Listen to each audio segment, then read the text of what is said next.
మలనిర్మోచనం పుంసాం జలస్నానం దినే దినే సకృద్గీతాంబజిస్నానం సంసార మలమోచనం. ఉత్తరగీత 2వ అధ్యాయము.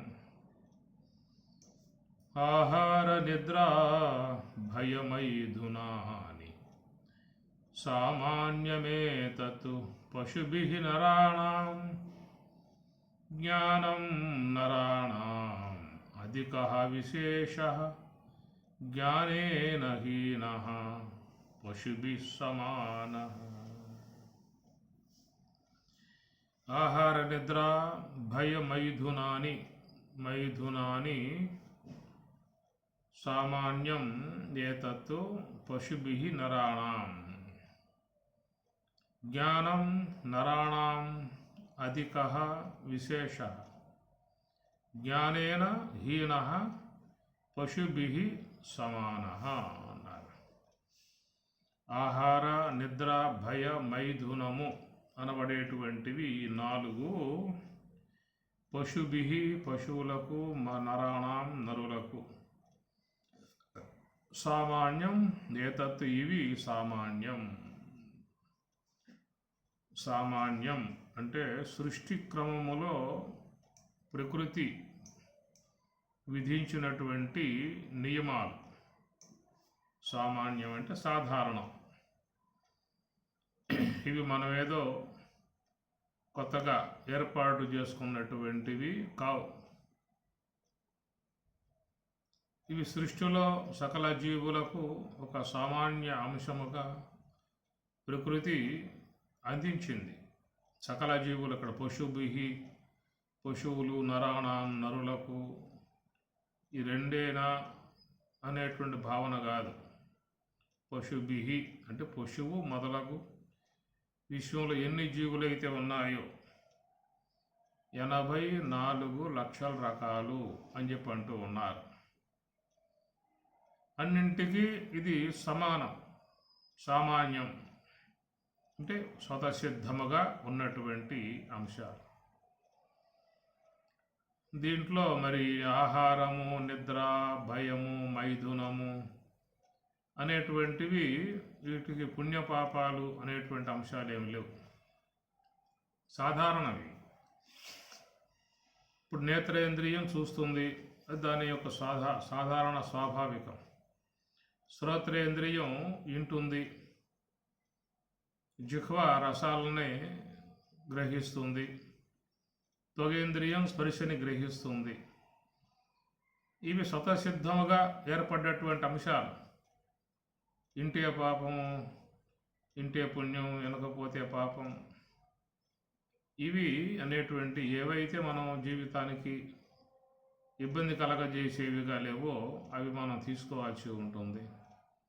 ఇబ్బంది కలగజేసేటువంటివిగా ఉన్నటువంటి వాటిలను దూరంగా పెట్టుకోవటం మనకు ఆరోగ్యదాయకం. అది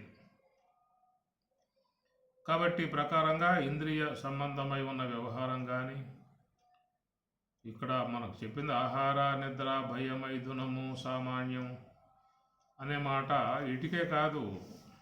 మన శరీరములో సామాన్యం అనే పదానికి చాలా చేరి ఉన్నాయి.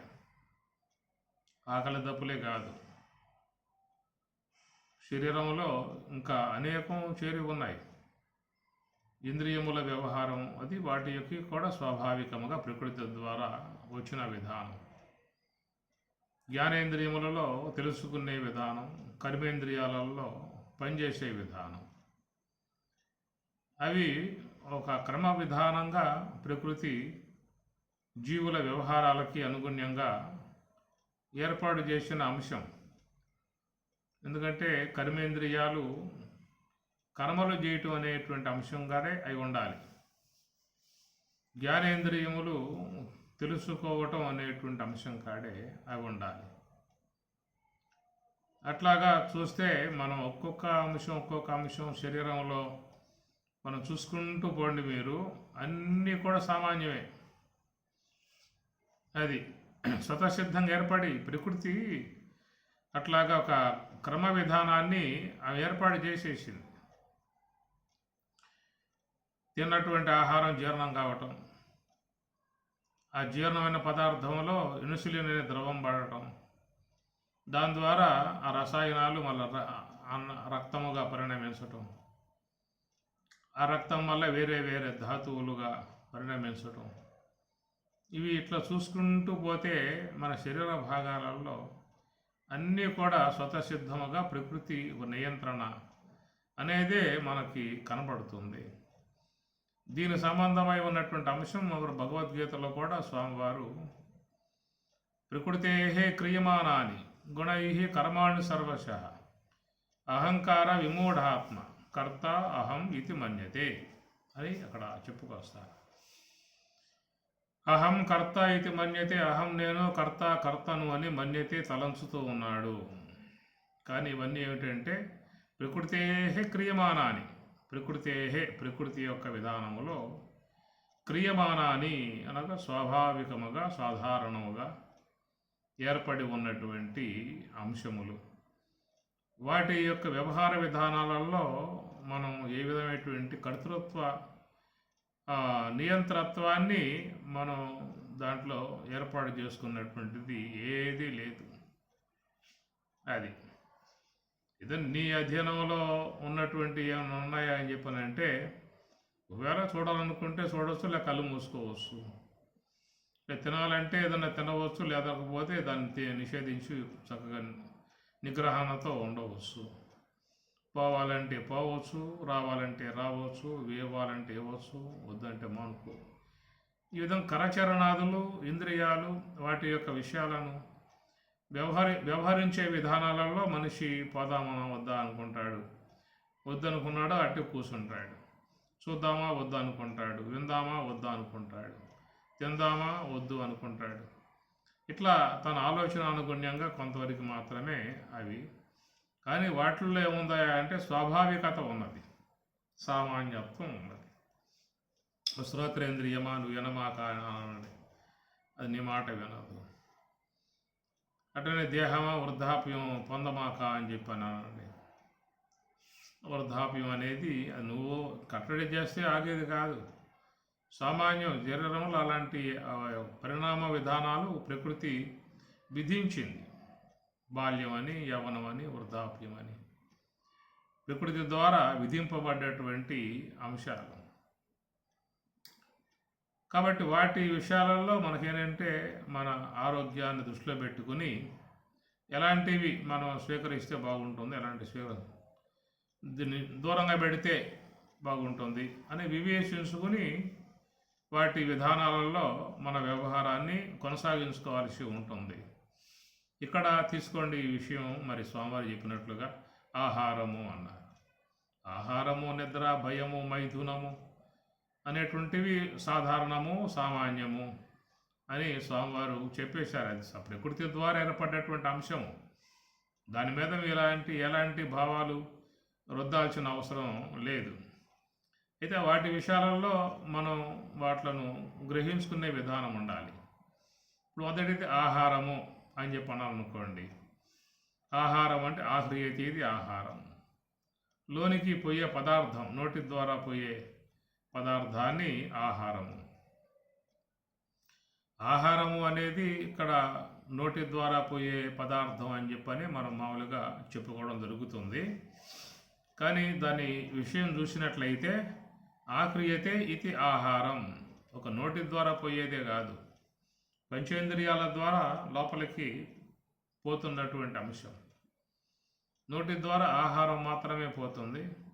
పంచేంద్రియాల ద్వారా చూసినట్లయితే చెవి ద్వారా శబ్దాలు, కంటి ద్వారా దృశ్యాలు, ఘ్రాణం ద్వారా గంధాలు, ఇవన్నీ కూడా లోపలికి తీసుకోవటం అనేది జరుగుతూ ఉన్నది. కాబట్టి లోనికి తీసుకోబడేటువంటివన్నీ కూడా ఆహార పదార్థాలుగానే చెప్పినటువంటి అంశం. అందువల్ల లోపలికి పోతూ ఉన్నాయి.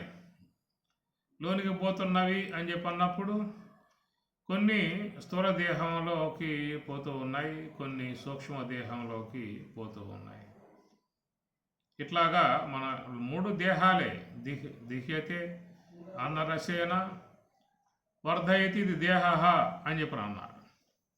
అన్నరసేన అన్నరసాదులతో వృద్ధి పొందుతున్నటువంటివి కాబట్టి దేహములు అనే మాటగా చెప్పుకొచ్చారు. అందువల్ల ఈ లోనికి పోయే పదార్థాలు, నోటి ద్వారా పోయే పదార్థాలు స్థూల దేహానికి, చెవి ద్వారా కంటి ద్వారా పోయేటువంటివి సూక్ష్మ దేహానికి, లోపల చేరుతున్నటువంటి పరిస్థితి ఇది అందరూ కూడా గమనించుకోవాల్సినటువంటి అంశము. ఇది విశ్లేషించుకోవాలి ఈ విషయాలన్నీ కూడా. అందువల్ల ఆహారం అనేటువంటి మాట ఏం చెప్పుకొచ్చారంటే ఆక్రియతే ఇది ఆహారం. ఆక్రియతే, హ్రియతే, హృన్ హరణే. హ్రియతే అంటే గ్రహించటం, తీసుకోవటం అన్నమాట. కాబట్టి ఈ ప్రకారంగా ప్రతిదీ కూడా మనం కొంత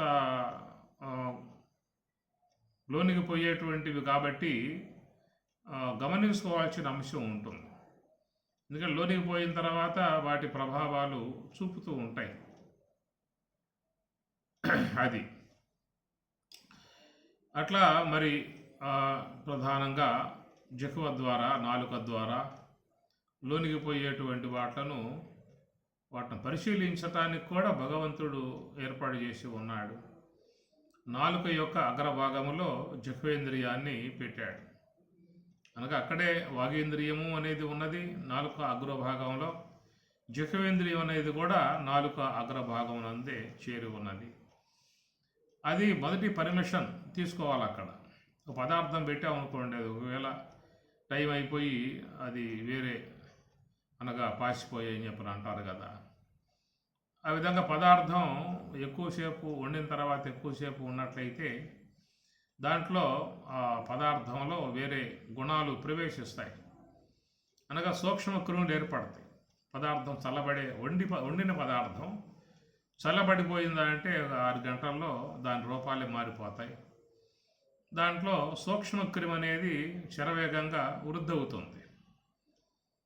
అలాగా వృద్ధైనటువంటి వాట్లను పెట్టినప్పుడు నాలుక ముందు పరీక్షిస్తుంది. నాలుక పరీక్షించినప్పుడు ఎమ్మటే దాన్ని ఊసేయటం కూడా చేస్తూ ఉంటాం. నాలుక వద్దకి పోవటానికి ముందే మరొకటి ఘ్రాణేంద్రియం కూడా దాన్ని పరీక్షిస్తుంది. దాని స్మెల్ తెలిసిపోతుంది మీకు. ఒక పదార్థం తీసుకుంటున్నాం కాబట్టి ఎమ్మటే ముక్కు కూడా పరీక్షిస్తుంది, ఇది ఎక్కువసేపు అయింది వండి ఈ పదార్థం అనేది మరి తినకూడదనే విషయముగా మీకు పరీక్ష ముక్కు కాడ వస్తుంది, నాలుక వద్దకు వస్తుంది. ఒకవేళ పొరపాటును లోనికి పోతున్న విధానం ఏర్పడ్డట్లయితే లోనున్నటువంటి కంఠం అది కూడా గమనించి నెట్టేస్తుంది. ఒకవేళ ముక్కుని, నాలుకను, కంఠాన్ని కూడా దాటుకుని కనుక వాడు ఇష్టపడి ఏదో తినాలనేటువంటి అపేక్షతో కొంతమంది పారాయటం ఎందుకు అనే భావంతో తినటానికి కూడా చేస్తూ ఉంటారు. ఆ ప్రకారంగా ఉదరంలోకి పోయిన తర్వాత లోన ఉదర దేవుడు ఒప్పుకోడు. ముఖ్యంగా జీర్ణం చేసే ఆయన కాబట్టి ఒప్పుకోడు. దాన్ని వమనం ద్వారా బయటికి నెట్టేసే విధానం జరుగుతూ ఉంటుంది. అనగా మన యొక్క సంరక్షణ, మన యొక్క ఆరోగ్య విధానాలు అనేటువంటివి ముందుగానే పదార్థాలు లోపలికి పోయే విధానం కాబట్టి చెకప్ లోనికి పోవడానికి ముందే ఇక్కడ చెక్కింగ్ అంతా కూడా అయిపోతుంది. అది ఏదైనా బాగా ఉందనే విధానంగా ఉన్నప్పుడే ముక్కు ఆర్డర్ ఇవ్వాలి, నాలుక కూడా ఒప్పుకోవాలి, కంఠనాళం ఒప్పుకోవాలి, లోన ఉదరం కూడా ఒప్పుకోవాలి. అలాగా పోయిన పదార్థాలే ఆరోగ్యాన్ని కలగజేసేటువంటివిగా ఉంటాయనేది మనం గమనించుకోవచ్చు. చాలామంది ఏదో కకృతి పడి ఎందుకు పారేస్తే ఏమొస్తుంది, తినేసి అయిపోతుంది కదా అని లోపల పాడేస్తారు.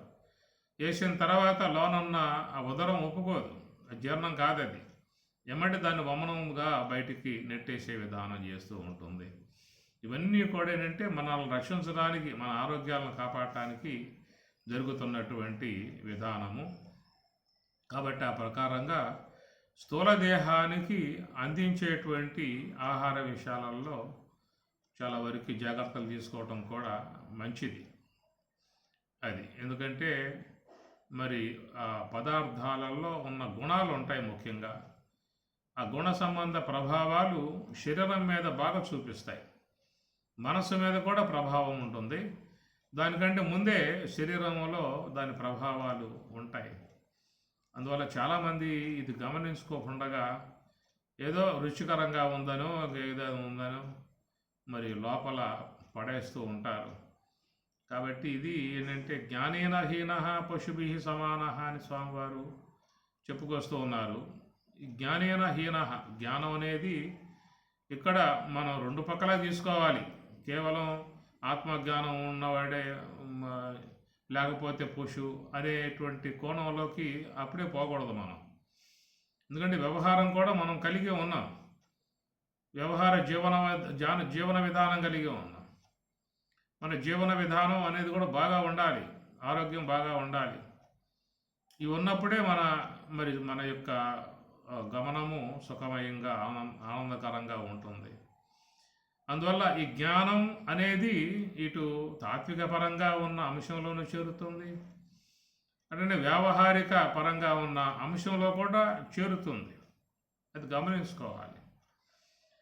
అందువల్ల ఆహారము అనేది తీసుకున్నాం అనుకోండి, మరి ఇది స్థూలదేహం లోపలికి పోయిన తర్వాత దానివల్ల ఏదైనా వచ్చేటువంటి ప్రాబ్లమ్స్ అవి ఎదుర్కోవాల్సింది తిన్నవాడే, పక్కవాడికి ఉండదు.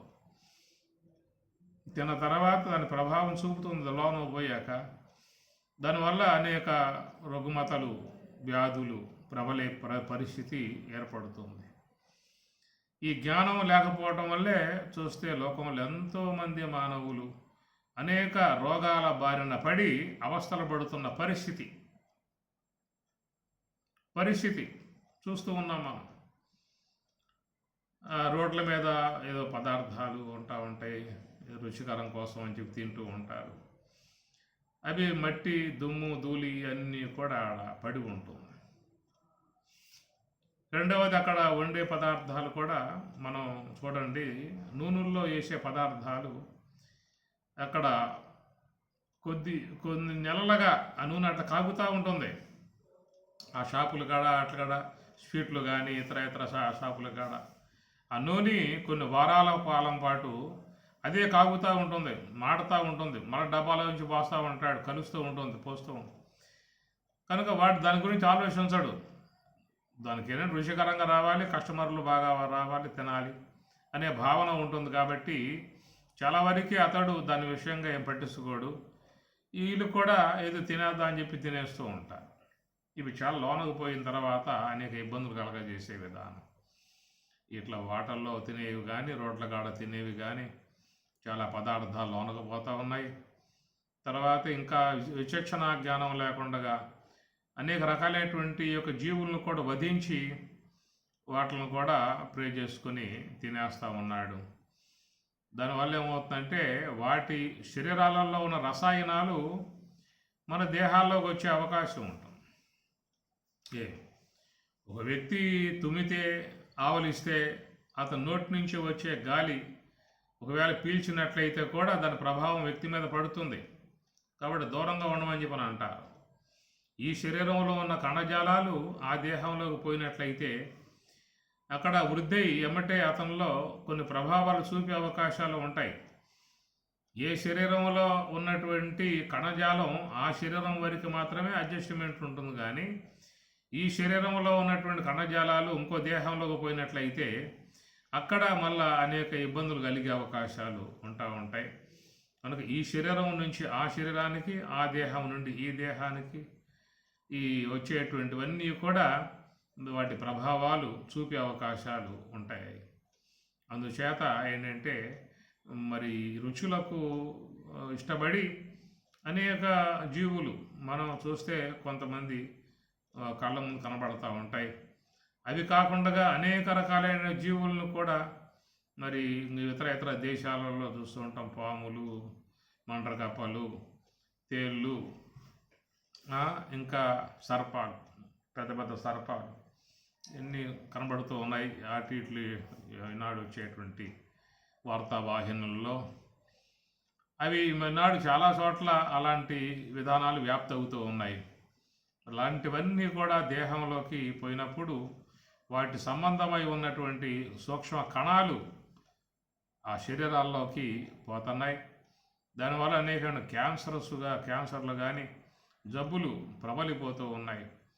ఎక్కడ పడ్డా ఆసుపత్రులు, ఎన్నెన్నో రకాలైన మందులు, ఎన్నెన్నో ఆపరేషన్లు అని చెప్పని అవని ఇవని అనేక ఇబ్బందులకి గురవుతుంది. ఎవరని చెప్పనంటే మానవుడే.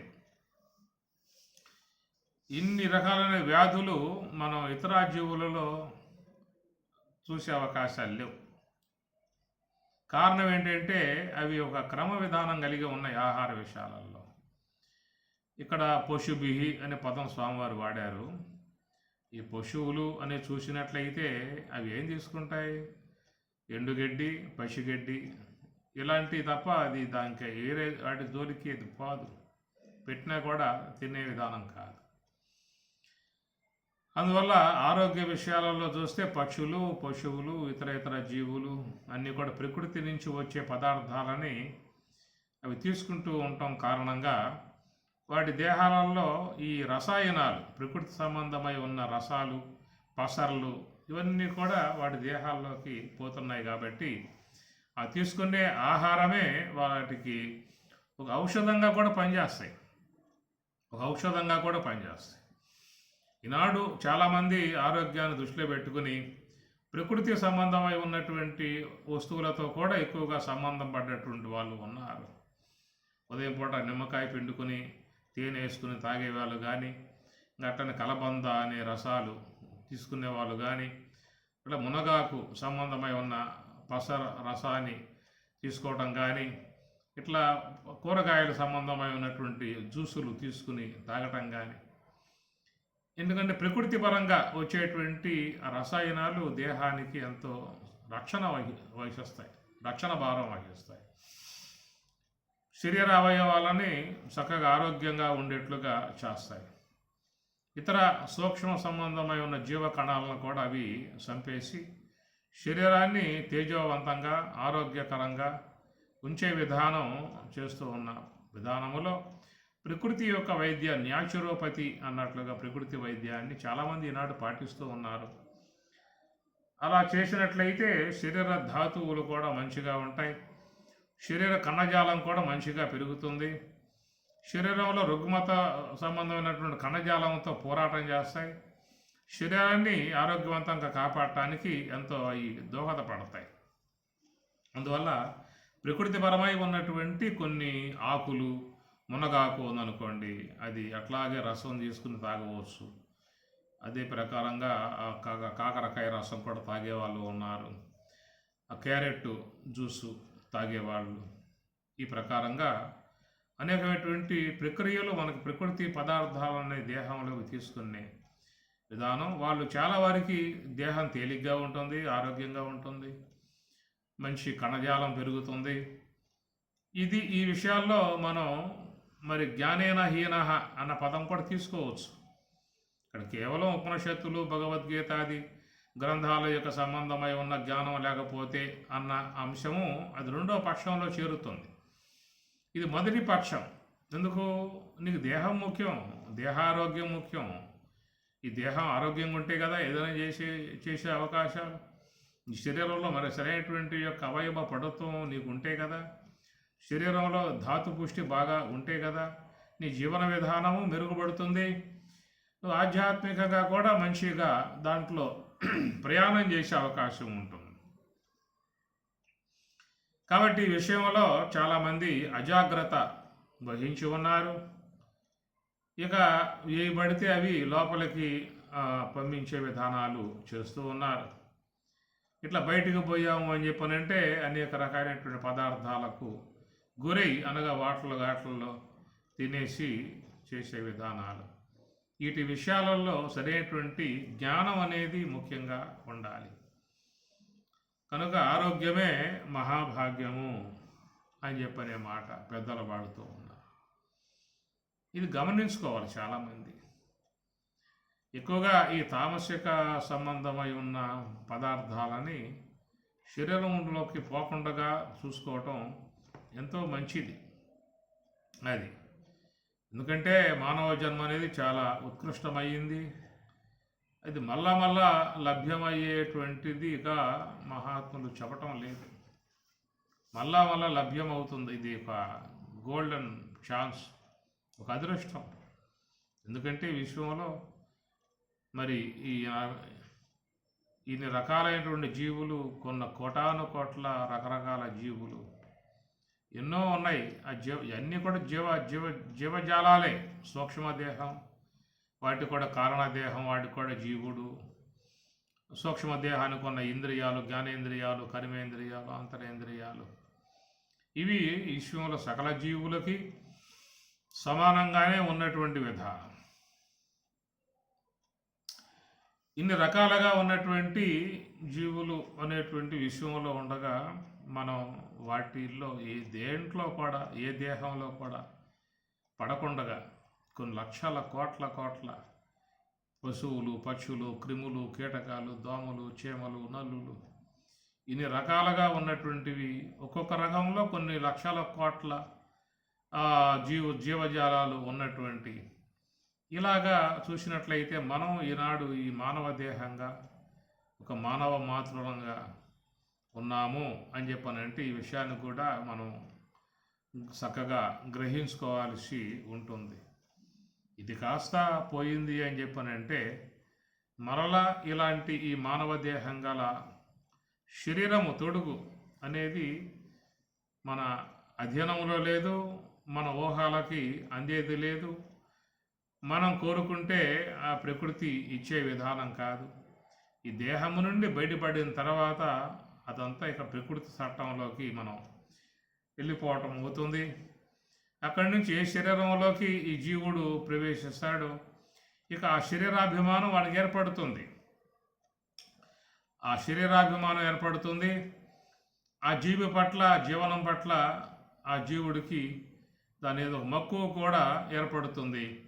అదే వానికి బాగుంటుంది. నీళ్ళలో పుట్టిన చేప కావచ్చు, భూమి మీద పుట్టిన ఇతర జీవులు కావచ్చు, ఆకాశంలో ఎగరగలిగేటువంటి పక్షి విధానాలు కావచ్చు, ఇంకా అరణ్యాలలో జీవించే మృగాలు విధాలుగా కావచ్చు, ఏ దేహంలోకి వాడు వెళ్ళిపోతాడో ఇక వానికి ఈ వేరే సంబంధమై ఉన్నటువంటి జ్ఞానం అక్కడ వాటికి ఉండదు. పశ్చాత్తాపాలకు గురి కావాల్సిన అవసరం కూడా అక్కడ ఉండదు. ఆ వచ్చిన జీవితాన్ని కాపాడుకోవటానికే ప్రయత్నం చేస్తుందే తప్ప నాకు ఇలాంటి జన్మ వచ్చింది ఏమిటబ్బా అనే విధానంగా పశ్చాత్తాపాలకి అక్కడ అవకాశం లేదు. కారణం ఏంటంటే అది పూర్వం గతం అనేది మరుగైపోతుంది కాబట్టి ఇక అక్కడ అతనికి వేరే పశ్చాత్తాపాలు పొందే అవకాశాలు అనేటువంటివి ఉండవు. ఇది మనం గమనించవచ్చు. భాగవతంలో ఒక అంశం వస్తుంది. జడభరతుడు అనగా భరతుడు రాజ్యాన్ని పరిపాలన చేసి ఆ తర్వాత కొడుక్కి పట్టం కట్టేసి తాను ప్రశాంతంగా ఏదో ఇంతవరకు రాజకీయ వ్యవహారాలు, ఆ గొడవలు, ఈ గొడవలు, రాజకీయ ఒత్తిళ్ళు, శత్రువులతో పోరాటాలు, అనేక రకాలైనటువంటి యొక్క తీర్పులు, కక్షలు, వైరాలు, విద్వేషాలు, వైషమ్యాలు అనేకం ఉంటాయి. రాజకీయ విధానాలు అనేకం ఉంటాయి. అవన్నీ కూడా మరి బయటపడి మనకు వద్దని చెప్పి అనుకున్నాడు. ఆ రాజ్యం మీద కొడుకు అప్పచెప్పేసి దూరంగా అక్కడ ఉన్నామంటే కుదరదు. అక్కడ ఉండవచ్చు, ఏదో రూములో ఉండవచ్చు. అయినా కానీ ఆయన వద్దకు అనేక విషయాలు వస్తూ ఉంటాయి. మళ్ళా తీర్పులు ఇచ్చి మళ్ళీ వాటి గురించి ఆలోచనలు చేసి ఇదంతా ఉంటుంది. కాబట్టి మనకి ఒక క్రమాన్ని ఆధ్యాత్మికం విధించిన విధానం బ్రహ్మచర్యము, గృహస్థము, వానప్రస్థం అని చెప్పి అన్నారు. కాబట్టి ఇక వానప్రస్థం వైపుకి వచ్చేసి ఏదో తప్ప చేసుకోవాలనే భావాలు పడతాయి. అట్లాగా వచ్చినటువంటి వ్యక్తిగా మనకి భాగవతంలో పరిచయం అయ్యేది జడభరతుడు. ఆయన తపస్సు చేశాడు, ధ్యానం చేసుకున్నాడు, విచారణ చేసుకున్నాడు, ఏదో అరణ్యాల్లో ప్రశాంతంగా గడుపుకుంటూ ఉన్నాడు. మరి ఆ సందర్భంలో ఆయనకి ఒక లేడీ పిల్ల తటస్థించింది. దాని మీద ఏదో జాలి కలిగింది, దయ కలిగింది, తీసుకొచ్చి పెంచాడు. కొద్ది కాలం అయిన తర్వాత అతను ఈ విశ్వం నుంచి నిష్క్రమించాల్సిన పరిస్థితి ఏర్పడింది. జాతస్య హిద్రో మృత్యు, అంతటి వారికైనా మరణం తప్పదు. పామరుడు కావచ్చు, పండితుడు కావచ్చు, అజ్ఞాని కావచ్చు, జ్ఞాని కావచ్చు, బ్రహ్మవేత్త కావచ్చు, ఎవరైనా కావచ్చు, మృత్యువు యొక్క విషయంలో సమానమే. కాబట్టి ఆ ప్రకారంగా ఎంతకాలం తపస్సు చేశాడు, మరి ఆయనకి అంత్యావస్థ వచ్చేసింది. ఆ సందర్భంలో ఇది లేడీ లేడీ అని చెప్పని ఆయన స్మరించటం కారణంగా ఆ తర్వాత కాలంలో ఆ లేడీ యొక్క సంబంధమై ఉన్నటువంటి జన్మ వచ్చేసింది. మనకు భాగవతంలో ఈ అంశం ఉన్నది, మీరు చూడండి కావాలంటే. ఆయన లేడీ అనేటువంటి ఆకారాన్ని పొందిన తర్వాత కూడా ఆయనకి గతం యొక్క సంబంధ స్పృహ ఉంటుంది. గతంలో తాను ఏ పొరపాటు చేయటం కారణంగా ఈ జన్మ వచ్చిందో, పరమాత్మ గీతలో చెప్పినట్లుగా యం వాపి స్మరణ్ భావం త్యజతి అంతే కలీబరం తం తం ఏవ ఏతి కౌంతేయ సదా తద్భావ భావిత అన్నట్ల ఎవరెవరు మంత్యావస్థలో ఏ సంస్కారం అవుతో వాళ్ళు పోతారో, పోయిన తర్వాత వాళ్ళకి ఆ సంస్కార అనుగుణ్యంగానే తం ఏవ ఏతి ఆయా దేహాలే వాళ్ళు పొందడం జరుగుతుందని పరమాత్మ చెప్పిన మాట. అట్లాగా మనకి ఇక భాగవతంలో మరి ఈ జడభరతుడు విషయంగా చూస్తే ఆయన కూడా మరి తప చేయడానికి వచ్చాడు, ధ్యానం కోసం వచ్చాడు. ఏదో ప్రశాంతంగా నగరానికి దూరంగా ఉందామని చెప్పని వచ్చాడు. కానీ జాలి పడ్డాడు. ఆ జాలి మోహంగా పరిణమించింది. ఆ మోహం ఆయన్ని కట్టేసింది, బంధించింది. చివరికి ఆ లేడి దేహం వచ్చే విధానంగా చేసింది. అయితే ఆ లేడి దేహాన్ని పొందినప్పుడు ఆయనకి గతం జ్ఞాపకం ఉన్నది. ఆయన రాజ్య పరిపాలన చేయటం, విరక్తి ఏర్పడటం, తపస్సుకి రావటం, తపస్సులో కూర్చోవటం, ఆ తర్వాత ఒక లేడీ యందు ఆయన మోహాన్ని పెంచుకోవటం, ఇదంతా కూడా ఆయన మధ్యలో మెదులుతూ ఉన్నది. అందువల్ల లేడీ జన్మ ఉన్నంత వరకు ఆయన పశ్చాత్తాపడే విధానం కనబడుతుంది. భాగవతంలో చూస్తే మీకు ఆ విషయం ఉన్నది. ఆ తర్వాత మన లేడీ దేహం నుండి విడబడి మళ్ళీ ఒక బ్రాహ్మణ కుటుంబంలో ఆయన జనించిన విధానం. కాబట్టి ఆయన గారు అక్కడ చాలా జాగ్రత్తలు తీసుకున్న అంశం కనబడుతుంది. ఇక ఆయన ఎలాంటి మోహాలకు గురైనా వాళ్ళకి ఈ బంధాలు ఏర్పడతాయి, జన్మలు ఏర్పడతాయి అని చెప్పని ఏమీ కూడా ఆయన స్పృహ లేకుండా కేవలం బ్రహ్మావలోకనం చేసే విధానంగా ఉన్నటువంటి పరిస్థితి మనం భాగవతంలో చూస్తాం. అంటే ఒక దేహం పోయిన తర్వాత మరొక దేహం, అది మానవ దేహం కావచ్చు, వేరే దేహం కావచ్చు, ఆ శరీరాలలో ప్రవేశించినప్పుడు మరి ఆ గతం యొక్క జ్ఞాపకం అనేటువంటి యొక్క అంశము మీకు ఆ భరతుడు యొక్క విషయంలో మాత్రం కనబడుతుంది. మిగతా వాళ్ళు ఎంతోమంది ఉన్నారు, దేహాలు సాధించిన వాళ్ళు ఉన్నారు, మరి వాళ్ళు ఏమయ్యారనే విషయం మనకేం తెలియదు. కానీ ఇక్కడ ఈయన మాత్రం మనకి మళ్ళా ఆ యొక్క బ్రాహ్మణ కుటుంబంలో పుట్టిన తర్వాత కూడా ఆయనకి ఆ గతంలో చేసినటువంటి పొరపాటు మనస్సులో మెదిలిన పరిస్థితి.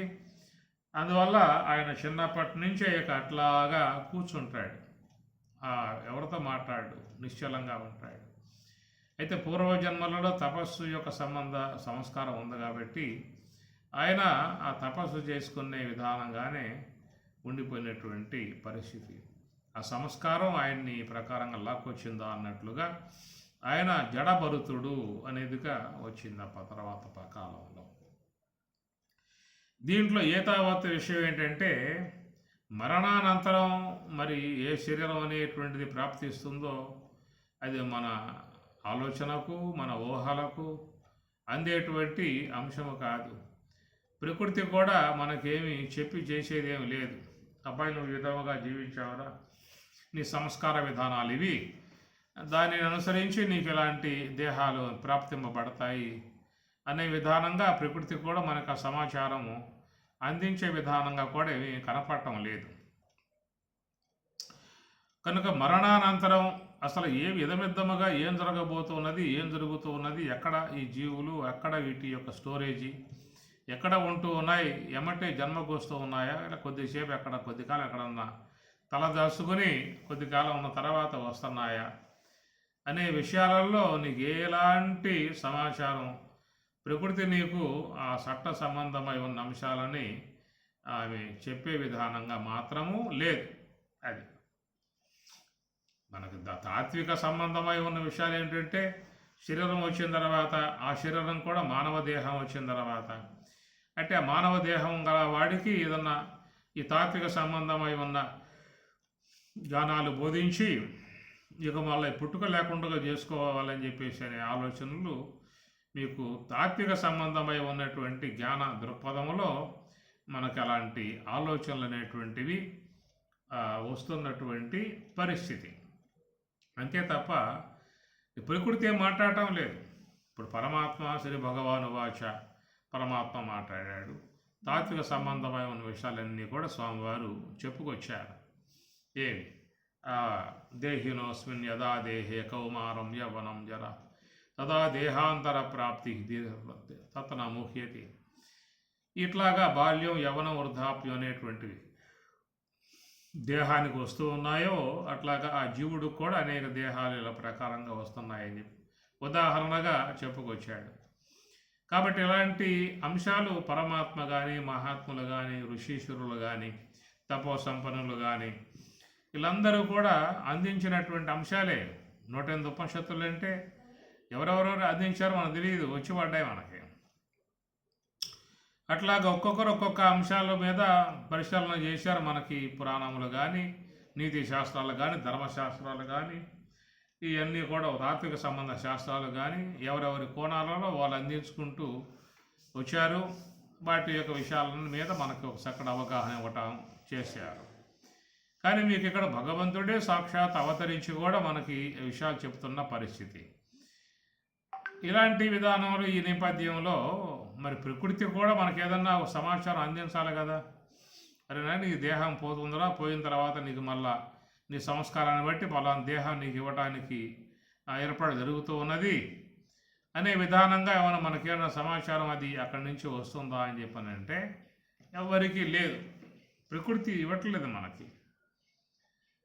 కాబట్టి ఇచ్చే విషయంలో కూడా కొన్ని ఆలోచనలు కూడా వెనకాల ఉండవచ్చు.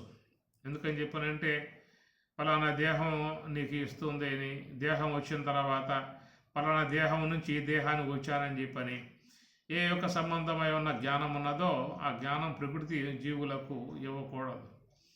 కనుక ఎక్కడ పుట్టిన వాళ్ళు అక్కడే పెరుగుతారు, అక్కడే తనువు సాధిస్తారు, వెళ్ళిపోతూ ఉంటారు. తర్వాత ఎక్కడ రాబోతాడు, ఏమై రాబోతున్నాడు, ఏ దేహాలు పడబోతున్నాడు, ఎక్కడ కొద్ది కాలం పట్టుకుంటున్నాడు, అదంతా కూడా ఇక ఆ తెర వెనక జరుగుతున్నటువంటి అంశాలు. అది ప్రకృతి మనకి ఎలాంటి యొక్క రహస్యాలు కూడా చెప్పే విధానాలుగా ఆమె లేదు.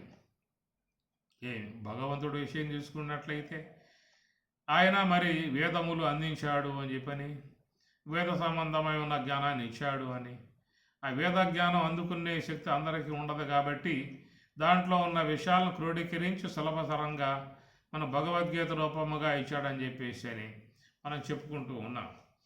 కనుక ఋషుల యొక్క విషయంలో కానీ భగవంతుడి విషయంలో కానీ ఏదో కొంత సమాచారాన్ని మానవునికి అందిస్తున్నటువంటి పరిస్థితి.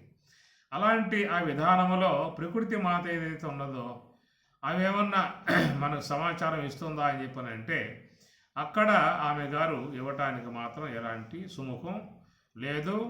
అది కేవలం ఒక నియంత్రణగా క్రియగా జరిగిపోయే అంశమే తప్ప నీకేదో చెప్పి నిన్నేదో మెప్పించి నీకేదో సానుభూతిగా అందించి చేసే విధానాలు ఆమె పెట్టుకునే పరిస్థితి కాదు. కనుక వచ్చావు, ఈ దేహం సాలించి వచ్చేసావు, ఆ వచ్చిన తర్వాత నీ కర్మానుగుణ్యంగా మళ్ళా దేహం అనటము దాంట్లో తోసిపారేయటం తప్ప నీ ఇష్టాలతో అక్కడ సంబంధం ఏం లేదు. ఏమిరా నీ సంస్కారాన్ని బట్టి నీకు ఒక గార్ధప దేహం ఇవ్వాల్సి వస్తుంది, శునక దేహం ఇవ్వాల్సి వస్తుంది, లేదా కప్ప నల్లి దోమ చీమ లాంటివి కూడా ఉన్నాయి, అలాంటి దేహాలు ఇవ్వాల్సి వస్తుంది, నీకు దేంట్లో నీకు చాయిస్ కావాలో కోరుకో అనేటువంటి యొక్క అలాంటి కేటగిరీ చాయిసులు అనేటువంటివి ఇచ్చే అవకాశం లాంటిది మాత్రం ఏమి కనపడటం లేదు. కనుక ప్రకృతి నుంచి మనకు సమాచారం మాత్రము లేదు. ప్రకృతి యొక్క సంబంధమై ఉన్న సమాచారం మాత్రం మనకి లేదు. ఋషులు భగవంతుడు అవతార విధానాలుగా జ్ఞాన సంబంధమై ఉన్నటువంటి భాగాలను మాత్రమే ఇస్తున్నటువంటి పరిస్థితి. కాబట్టి ఈ ప్రకారంగా మనం చూసినట్లయితే మరణానంతరం కలిగేటువంటి పరిణామ విధానాలు, మరి ఈ జ్ఞానం అనేటువంటిది మనకు సూక్ష్మదేహము, జన్మ పరంపరలు, మోక్ష విధానాలు అలాంటి వాటిలలో కలుగుతున్నటువంటి అంశములుగా మనం చూస్తున్నామే కానీ మరి ఈ ప్రకృతి పరిణామాలు జరిగేటువంటి వాటిల్లో మాత్రం ప్రకృతి మాత్రం మనకి ఎలాంటి యొక్క మరణానంతరం కానీ మరి రాబోయేటువంటి పరిణామాలు కానీ జన్మ విధానాలు కానీ ఏమీ కూడా ఇస్తున్నటువంటి పరిస్థితి మాత్రం కాదు.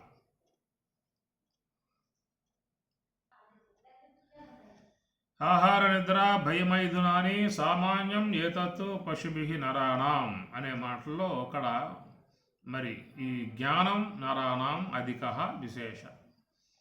కాబట్టి జ్ఞానం అని చెప్పనే మాటగా ఏం తీసుకున్నాము అని చెప్పనంటే ఇటు తాత్విక సంబంధమై ఉన్న కోణంలోనూ జ్ఞానం అనేటువంటి అంశం అన్వయం అవుతుంది. తర్వాత వ్యవహారంతో కూడా మనం ముడిపడి ఉన్నాం కాబట్టి ఈ విషయంలో కూడా మనకు జ్ఞానం అనేటువంటి యొక్క అంశం కావాల్సి వస్తుంది. పారమార్థిక విషయంలోనూ జ్ఞానం కావాల్సి వస్తుంది, వ్యావహారిక విషయంలో కూడా జ్ఞానం కావాల్సి వస్తుంది. ఎందుకంటే రెండు జీవితాలు మనకు ఉన్నాయి. పారమార్థిక సంబంధమై ఉన్న జీవన విధానము ఒకటి ఉన్నది, వ్యావహారిక సంబంధమై ఉన్న జీవన విధానము ఒకటి ఉన్నది. అయితే పారమార్థిక సంబంధమై ఉన్న జీవన విధానం అనేది మన స్వతసిద్ధంగా వచ్చింది కాదు. అది గురువులు వాళ్ళ తాత్విక బోధలు అనుసరించి మనకి పారమార్థిక సంబంధమై ఉన్న జీవన విధానం వాళ్ళ ద్వారా ప్రాప్తింపబడింది. అలాగా ప్రాప్తింపబడింది కాబట్టి మనం అవి ఉదయం లేచిన తర్వాత స్నానం చేసుకోవటం, బొట్టు పెట్టుకోవటం, దర్భాసనం వేసుకోవటం, ధ్యానం చేసుకోవటం, జపం చేసుకోవటం, యజ్ఞం చేసుకోవటం, పూజ చేసుకోవటం, ఇవన్నీ కూడా మనకి తొలిగా స్వాభావికంగా రాలేదు. ఇవన్నీ తాత్విక కోణములో మహాత్ములు ఇచ్చినటువంటి అంశాలు, వాటి మీద ఉన్న విశ్వాసంతో ఆచరించుకుంటూ పోయేటువంటి అంశాలు. కాబట్టి ఈ ప్రకారంగా మరి పారమార్థిక సంబంధమై ఉన్న జీవన విధానము, వ్యావహారిక సంబంధమై ఉన్న జీవన విధానం. పారమార్థిక సంబంధమై ఉన్న జీవన విధానం మన యొక్క కాలములో చాలా స్వల్పం కలిగి ఉన్న అంశము, కానీ ఎక్కువ శాతం వ్యావహారిక సంబంధమై ఉన్న జీవన క్రమమే మనం కలిగి ఉన్నటువంటిది. అందువల్ల మన జీవన విధానం కూడా మెరుగుపడి మంచిగా ఉండాలనేటువంటి ఆలోచన మనకు ఉన్నట్లయితే ఈ జ్ఞానం కూడా కలిగి ఉండాలి, వ్యవహార సంబంధమై ఉన్న జ్ఞానం కూడా కలిగి ఉండాలి. కాబట్టి ఆ జ్ఞానం అనే విషయం చూసినట్టయితే ఇక్కడ స్వామి చెప్పిన విధానంలో ఆహార, నిద్ర, భయము, మైథునము ఈ 4 ఇక్కడ ఇచ్చుకొచ్చారు. ఇవి ప్రధానంగా మన శరీరంలో ఏర్పడి ఉన్నటువంటి అంశాలు కనుక ఇది గమనించుకోవాల్సిన అంశం. ఆహార విషయంలో మాత్రం ఆహార శుద్ధియే జ్ఞాన సిద్ధి అని చెప్పని కూడా మహాత్ములు చెప్పుకొచ్చారు. కనుక ఆహారము చాలా మన మనస్సు మీద కూడా ప్రభావం చూపుతుంది. దేహం మీదే కాదు, దేహం మీద రుగ్మతలు రూపాలుగా దేహం మీద ప్రభావాలు చూపిస్తే దాని విధానంలో సూక్ష్మదేహం మనస్సు మీద కూడా దాని ప్రభావాలు ఉంటాయి. ఎందుకంటే ఆ పదార్థాలలో ఉన్న గుణాలు మనస్సు మీద పడే విధానాలు ఉంటాయి. దాన్ని చూడండి, చాలామంది మత్తు పానీయాలు వాటికి లోనై డ్రగ్స్ అని చెప్పి అంటూ ఉంటారు. అలాంటివి వాటికి లోనై అవి శరీరానికి అందించడం కారణంగా దానివల్ల ఎంతో మరి బ్రెయిన్ దెబ్బతినిపోతుంది, లోపల ఉన్నటువంటి అవయవాలు డ్యామేజ్ అయిపోతూ ఉన్నాయి. చాలా జీవితం, విలువైన జీవితం, వచ్చిన జీవితం, అరుదుగా వచ్చే జీవితం, ఎంతో కాలం పట్టింది జీవితం రావటానికి. అది వెనకాల ఉన్న అంశం తెలియకపోవటం వల్ల వచ్చిన దానిని నిర్లక్ష్యం చేసి దాన్ని చిన్న చూపుతో దూరం చేసుకోవడం లాంటిది జరుగుతూ ఉన్నది. నిజంగా గమనించండి, దేహం రావటానికి వెనకాల ఎంత పాటలు పడ్డామో, ఎంతకాలం పట్టిందో, ఎంతకాలం మరి వ్యవధి కలిస్తే ఇది వచ్చిందో కూడా మనకు తెలియని అంశం. కానీ ఊహకు మాత్రం చూస్తే అది ఎంతో సుదీర్ఘ ప్రయాణంగా సాగిన తర్వాతే వచ్చిందిగా మనకి అర్థమవుతూ ఉంటుంది. దీన్ని గమనించుకోవాల్సినటువంటి అంశము. కాబట్టి మనం తీసుకునేటువంటి పదార్థాల విషయంలో చక్కగా జ్ఞానం కలగాలి. జ్ఞానేన హీన పశుభిః అన్నాడు. పశువులతో పోల్చేంత అవసరం కాకపోయినా జ్ఞానేన హీన, జ్ఞానం లేకపోతే మనం వ్యవహరిస్తే దానివల్ల అనర్థకాలకు గురయ్యేది మనమే, ఎవరో కాదు, మనమే దానికి మూల్యం చెల్లించుకోవాల్సిన పరిస్థితి ఏర్పడుతుంది. ఎంతమంది అవయవాలు దెబ్బతినిపోయి మరి అవి పనిచేయకపోవటం వల్ల కలిగేటువంటి ఇబ్బందులకు గురై అవస్థపడుతున్నారో. కాబట్టి ఈ ప్రకారంగా ఈనాడు చూస్తే తమకు అలవాటై ఉన్నటువంటి వాట్లను తన కుటుంబంలో ఉన్నటువంటి పిల్లలకు కూడా అలవాటు చేస్తూ ఉన్న పరిస్థితి. మరి దీన్ని జ్ఞానం అంటారా, జ్ఞానైన హీనహ అని చెప్పని అంటారు. అది ఎవరికి వాళ్ళు గమనించుకోవాల్సి ఉంటుంది. తాను వాటి వల్ల అనేక సమస్యలు ఎదుర్కొంటూ ఉన్నాడు. అలాగా ఉన్నటువంటివి వాడి జ్ఞానం లేకపోవడం వల్ల వాట్లను తన పిల్లలకు కూడా ఎదిగే తరానికి భవిష్యత్తులో వాళ్ళు ఎంతో జీవితం జీవించాల్సిన విధానం ఉన్నటువంటి వాళ్ళకు కూడా అవి తినిపించి శరీరంలోకి పంపించి వాళ్ళను కూడా మనం రుగ్మతల పాలు చేసే విధానాలుగా కుటుంబాల్లో జరుగుతూ ఉన్నాయి.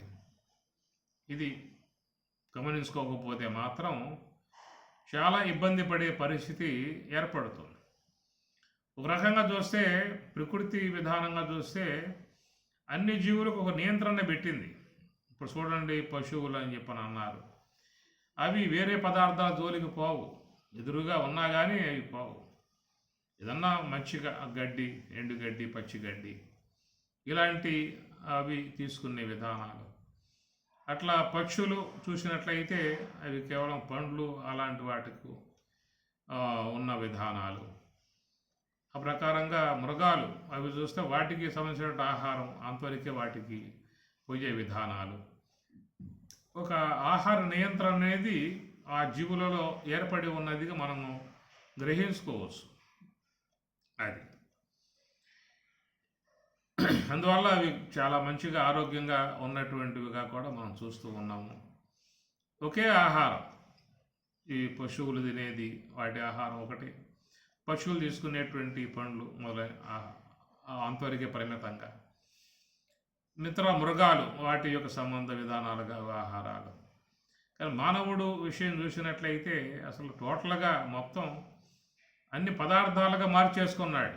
అన్ని జీవులతో పాటు ఇతర పశువులు తీసుకునే గడ్డి కానీ, పశువులు తీసుకునే పండ్లు కానీ, మృగాలు తీసుకునేటువంటి మాంస విధానాలు కానీ, ఇతర జీవులు తినేటువంటివి, ఈ ప్రకారం అన్నిటినీ కూడా కలగలిపి ప్రే చేసుకుని నానా రకాలన్నిటినీ కూడా కలిపి దాంట్లో 1000 కోణం పదార్థాలు కూడా పడేస్తూ ఉన్నాడు.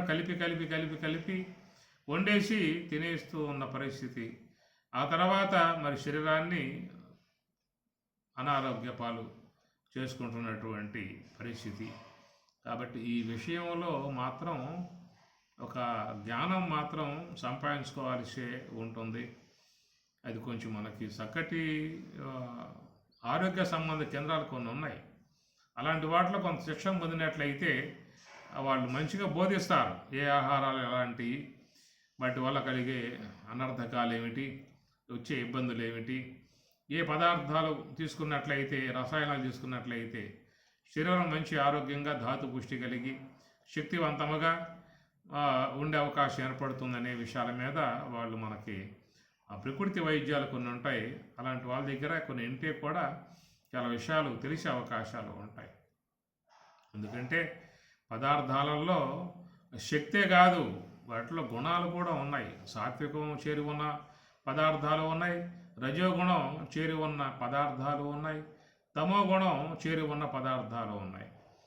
వీటి విషయం గురించి మనకి భగవంతుడు కూడా ఆహార విషయం మీద మాట్లాడుతూ ఆయుస్సత్వ బలారోగ్య సుఖప్రీతి వివర్ధనా రస్యాః స్నిగ్ధాః స్థిరాః హృద్యాః ఆహారః సాత్వికః అని సాత్విక సంబంధమై ఉన్న పదార్థాల గురించి స్వామివారు మన భగవద్గీతలో చెప్పిన విధానం ఒకటి ఉన్నది. కటు ఆమ్ల లవణ అత్యుక్షణ తీక్షణ రోక్ష విదాహిన ఆహార రాజస ఇష్ట. ఈ రజోగుణం గలవాళ్ళకు ఇష్టమై ఉన్న ఆహారము అని, అవి కారము ఉప్పు కారాలు బాగా నోరు మండిపోతూ ఉంటుంది, నీళ్లు పోస్తూ ఉంటారు, కడుపు కాలిపోతుంది, కడుపు అంతా మళ్ళా అలసరలు వచ్చి కడుపు మంటలు ఏర్పడతా ఉంటాయి. ఇట్లాగా శరీరాన్ని కళ్ళు ఎరబరిచి నాలుకంత బొబ్బలు కప్పి ఈ విధంగా ఉండేవన్నీ కూడా రజోగుణ సంబంధమైన ఉన్న ఆహారాలు రజస్సు గలవారు తీసుకుంటున్నారు అని చెప్పని అనే అంశము.